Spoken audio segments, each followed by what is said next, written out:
A palestra que revisar como na arte galega a temática social ten un peso fundamental á hora do desenvolvemento da propia arte ao longo dos anos 20 e 30. Estaría balizada pola obra de Castelao, en 1919 sería o punto de partida, o álbum Nós, e o punto de chegada sería a propia obra de Castelao final, a derradeira edición do Mestre.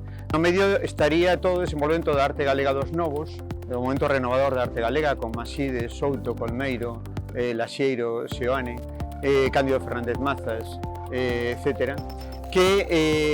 Nos que se manifestaría de maneira moi acusada un discurso en que o social ten un peso moi relevante a hora de conformar unha estética propia. De aí a referencia aos anos 1919-39 como límites deste proceso histórico de construcción dunha arte galega desde unha perspectiva formalmente temáticamente social.